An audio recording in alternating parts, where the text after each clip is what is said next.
Hello everyone, and welcome to the History of Byzantium, episode 178, questions 7. As I mentioned last episode, today we deal with your inquiries with more of an imperial flavour. Off we go. Listener MR asks how the provincial administration operated in 1025. How would a peasant interact with the government at this level? And which officials would control the affairs of a town, and what responsibilities would they have? Now, we've talked already in detail about the administration of the newly conquered provinces, so this will just refer to the older themes covering Greece, Thrace, and Anatolia. Once upon a time, the strategos had been the man in charge of all matters in his province, but by 1025, most had been returned just to their military duties. The provincial or theme judge was now in charge of financial and judicial matters. In theory, this meant greater control by Constantinople, as they could send their man to run a particular area. But in practice, anyone going to live in a theme would have to contend with the local elites and would get little done without their cooperation. In some cases, this job was divided still further, with a krites, responsible for civil administration and justice, a protonotorius looking after fiscal administration, and a chartularios looking after military registers and pay. The few glimpses we get of actual provinces in action show a variation on this formula each time, so the arrangements, as with so many things in Byzantium, were not consistent and depended on a variety of factors. For the average farmer, the main interaction with government was the payment of tax. Some paid rent to a landlord and therefore wouldn't need to pay any, but most had to contribute something. In theory, this was worked out on the land registers, but in practice it was almost impossible for the government to keep track of who owned what and who was working which piece of land and how many animals they had, so usually some kind of intermediary would negotiate with the government on your behalf. This might be an elected village headman, or it might be a local notable, and this could be just the richest person in your area, or it might be a government official, or an ex-official, or a clergyman, or the head of a monastery. Again, everything was based on local arrangements and past precedent. And this tangle is why the government wanted to stop the elites from acquiring more land. It was far easier to intimidate individual farmers or independent villages into paying than it was the wealthy. Tax collectors were usually accompanied by a detachment of troops from the theme HQ, which gives you some idea of the relationship between taxpayers and the government. The headquarters of a theme were usually located in an urban centre, and responsibility for the operations of this town or city again varied from place to place. A strong strategos might dictate affairs, where in other places the local bishop might take the lead. The civil administrators had the authority to regulate town affairs, but if they were outsiders, they might defer to local power brokers to make key decisions. Hence the importance of bishops, who usually served for long periods and so would be known to everyone and hopefully be trusted. In other places, with no officials present, wealthy local families would take charge of affairs. Most urban centres were still fairly small and unwalled, so the responsibilities for those in charge would be to ensure fair trade was taking place and regulate crime and other disputes. At Laodicea in Syria, one visitor reports that during his stay, the major political issue of the day was the regulation of the city's prostitutes. In the larger cities which maintained walls or bridges, then work crews and garrisons would need to be organised and paid, and gates locked at the end of each day. Listener MR also asked about ducats and catapanets. as you may read them on maps from 1025 and around. A dux and a catipan were military titles. The records kept by the palace refer to the Ducat of Mesopotamia, but they mean the military command of Mesopotamia rather than implying that a ducat was a different kind of province from a theme. This is one of the reasons that I named one of the end of the century episodes, Don't Believe Your Maps. What modern map makers have done is slap names on each new area of territory taken from the name of the military command that was established at the time. But as time passed, many of these commands disappeared, and as you now know, down on the ground, the locals were running their own affairs. So if you see the ducat of this or the catipanate of that, it doesn't refer to different types of governance, merely the title of the military governor with overall responsibility for the area.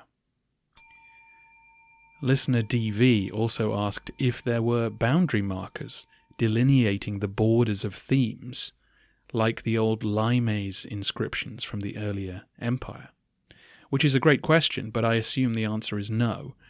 As we recently discussed, no mile markers have been found from the Byzantine era, and since the theme boundaries were changed several times over the centuries, I think we can assume that nothing formal was put in place.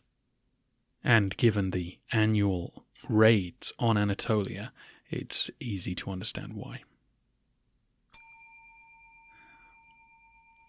Listener SS asks, how did the Byzantine attitude towards trade and merchants compare with attitudes in the Republic or the Principate, and how did they compare to attitudes in Western Europe? This is another issue that we discussed in the recent Backer Rewards episode. Denied the security of land ownership, the elites of northern Italy turned to trade and commerce and benefited from the absence of Byzantine merchants in the east.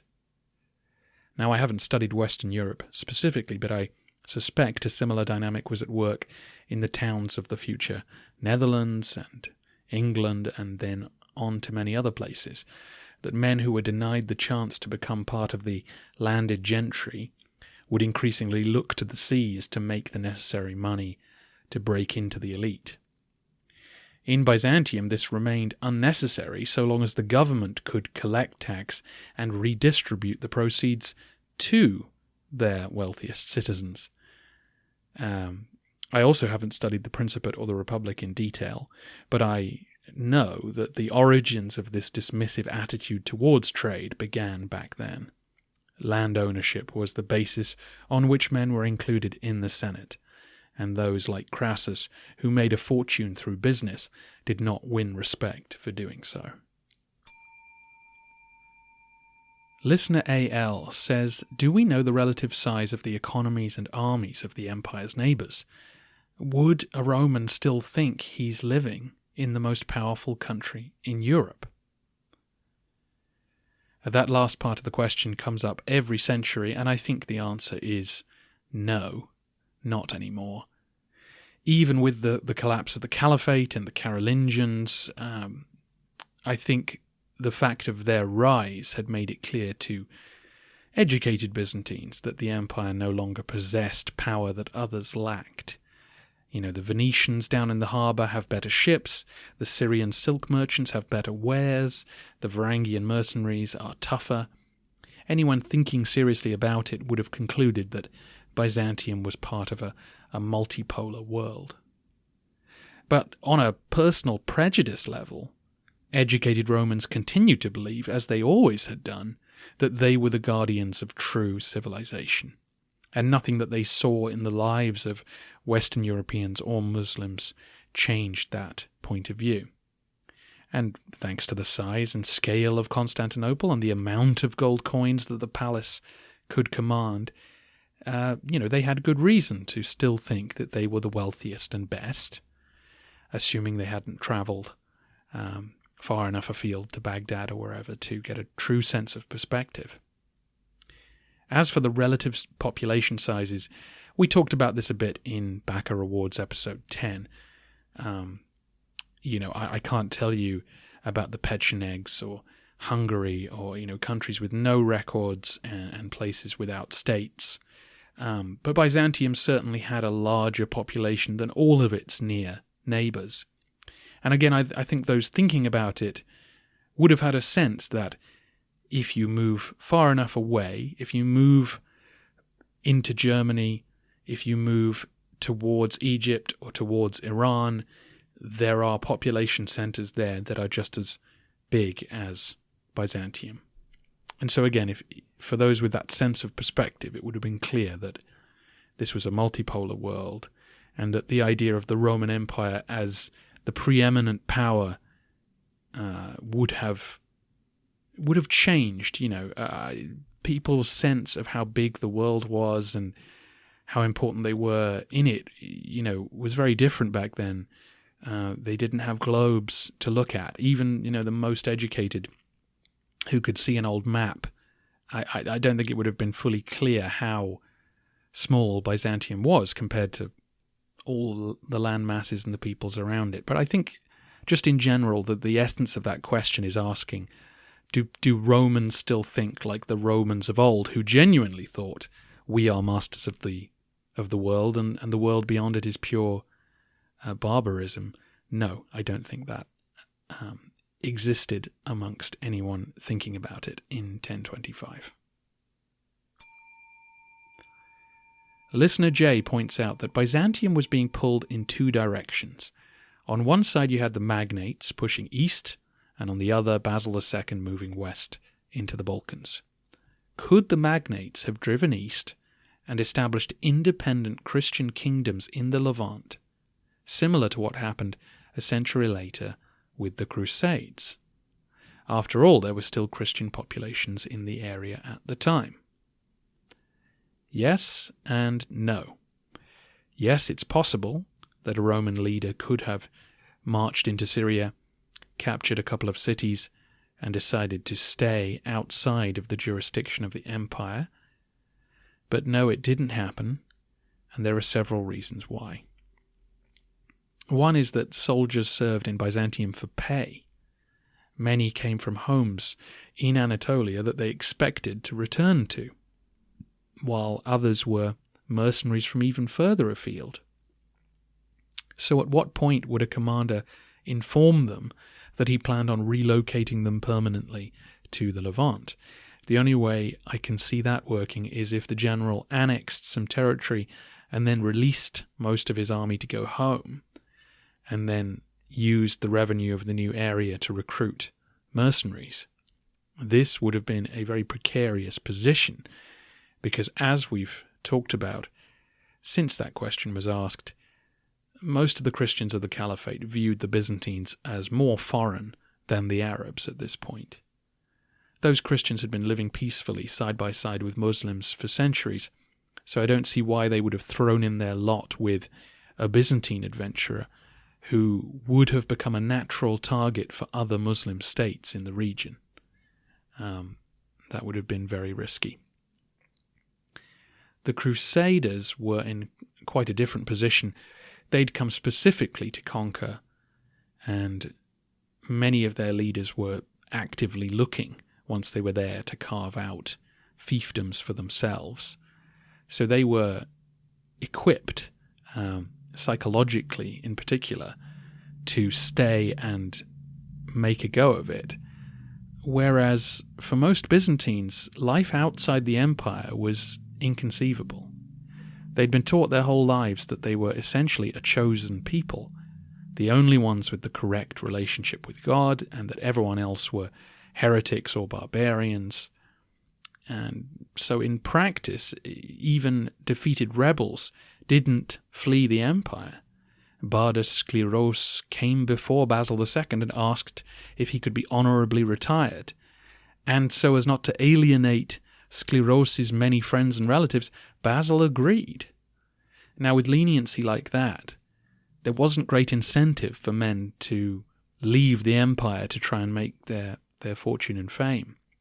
If anyone had that level of ambition, they would look to the throne of Constantinople. They weren't going to imagine the effort it would take to carve out a kingdom elsewhere if they could get the real prize. And for those with ambition and wanting to grow rich, there was so much land available within Romania that still could be colonized that it just wasn't worth looking at foreign fields. Listener MR says, you mentioned that Basil II gave new families power in Anatolia. Who were these families? Were one of these the Komnenos family? There are two things here. One is the movement of Armenian elites into Anatolia that we talked about in episode 170 and 171, and the other is indeed the promotion of other Byzantine families at the expense of the Phokas, Korkuas, and Skleros clans. And this certainly included the Komnenos family. Manuel Komnenos, grandfather of Alexius, was one of Basil's keenest supporters during the civil wars. And when he died, he entrusted his children's education to Basil, who made sure that they were brought up within the army and given command experience. The generation of men that Basil promoted will become leading characters in our narrative going forward, and this includes the Bringas family, the Argyros family, the Dalasinoi, the Thukas family, the Dukai as you read them, the Botiniatai and the Diogenai. More information and better pronunciation when we get to them. Speaking of Byzantine families, listener MR asks whether they had their own banners and mottos, as many Western European houses did. The quick answer is no. The longer one is that this type of heraldry, as you point out, was more of a Western European phenomenon. Born in a culture of weaker government where the history of individual families was more important to politics. In Byzantium, service for the state had always been more important than family prestige. The past century of warfare in the borderlands had changed that a little, but the danger in Byzantium is that those with a great name would be put up by others to lead rebellions. And with the state's ability to snuff out a family's fortunes with the stroke of a pen, it was much harder for great houses to be maintained. Heraldry will increase in popularity as contacts with the West grow stronger over the next couple of centuries. Listener DV asks a similar question about whether the empire used other symbols in military situations. Evidence is a little thin, but of course we know about the labarum and the use of the cross in general as a military symbol. We also have several stories of icons being used at the head of the army. Images from icons are also attested on the seals of officials, suggesting that some adopted their local saint's likeness as a sort of family crest. We also know that units in the army would have symbols or patterns that they put on banners or shields as a mark of pride.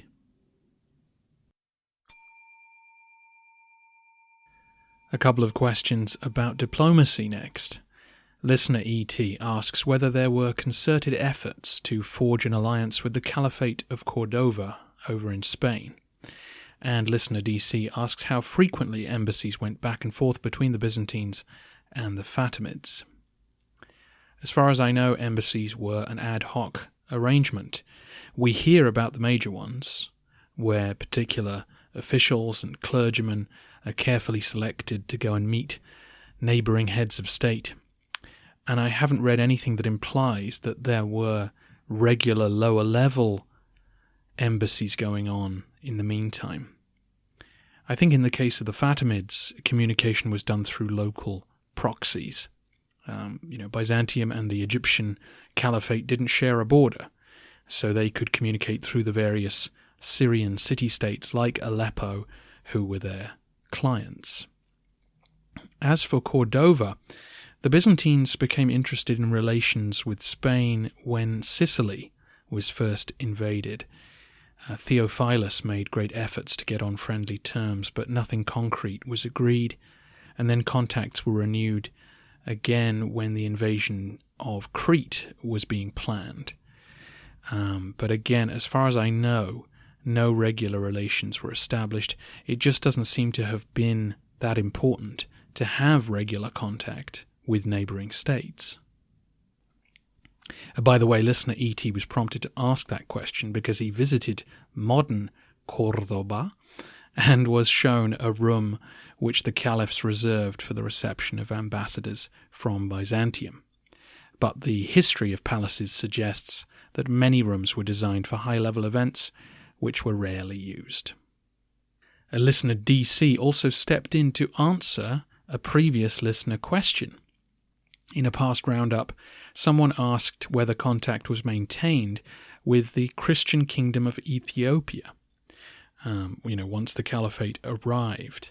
And the answer seems to be no, but the Egyptian Patriarchate continued to provide clergy for the African church over the centuries, and records show the right of travel between the two being negotiated with the caliphs over the years.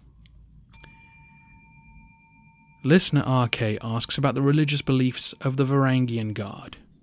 Were they recruited from Christian communities, or did they take all comers? They took all comers. The outsider status of the Varangians meant there was no need for them to be Orthodox believers. They weren't going to hold an office of state, which would put them in a position to embarrass anyone.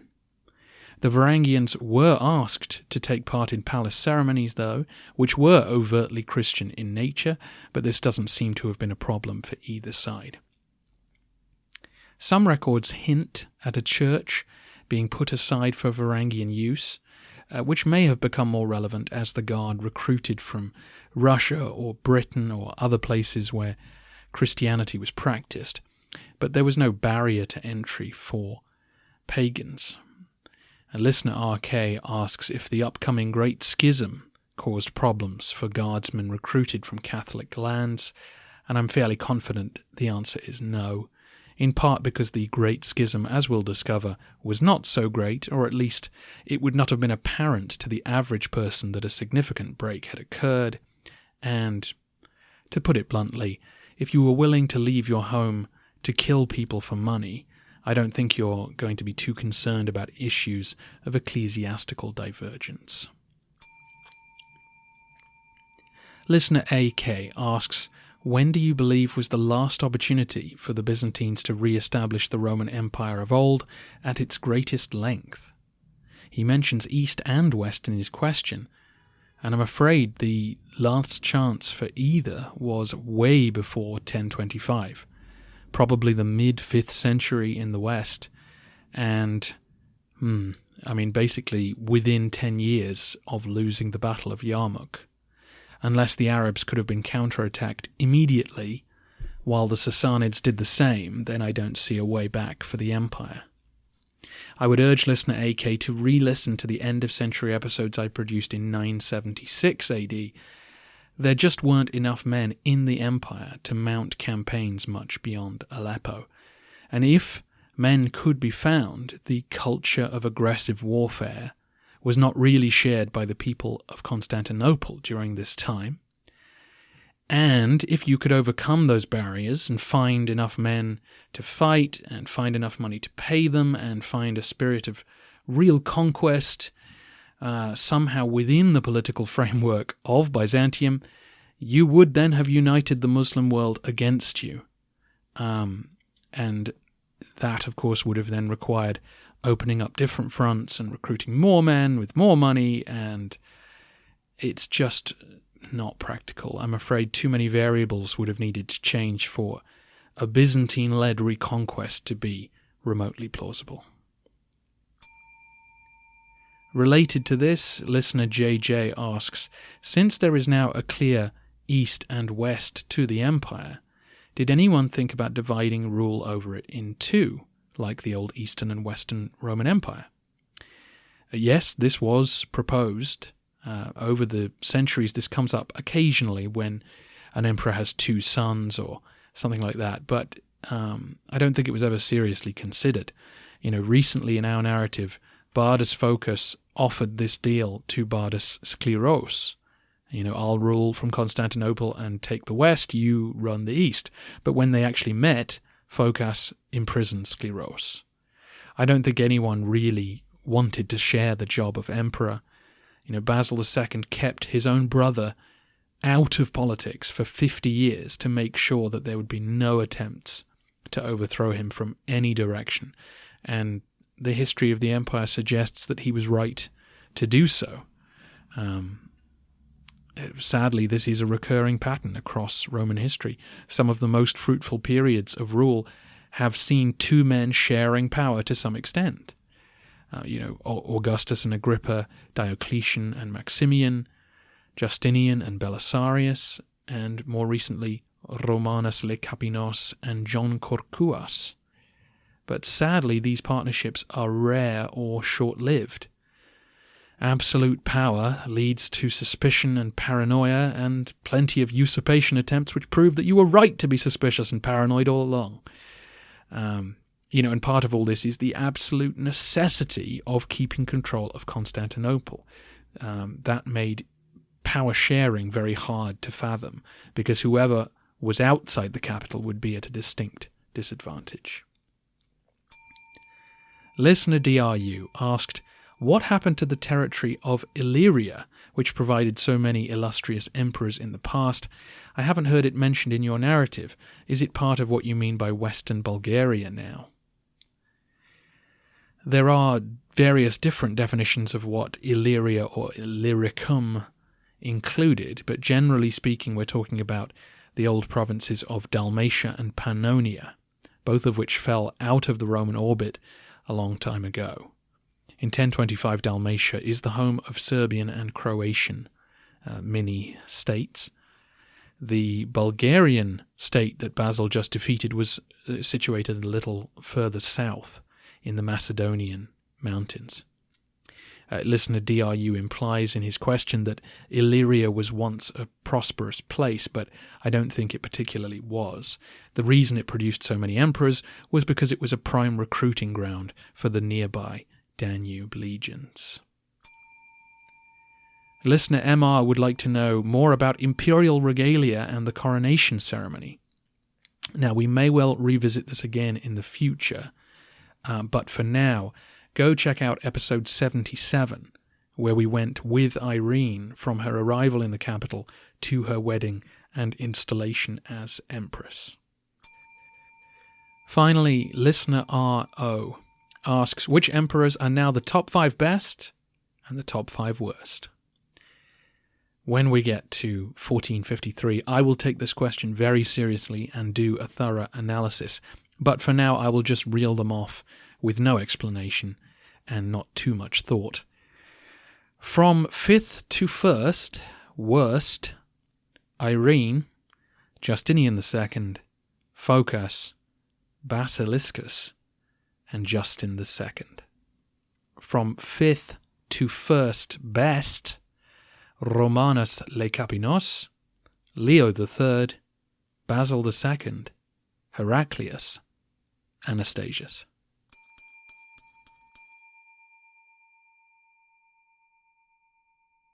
Thank you all so much for your questions.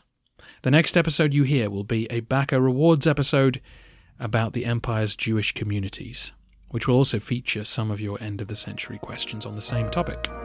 Then we will have a little recap and preview episode to get your mind in gear for the narrative. Then the narrative resumes.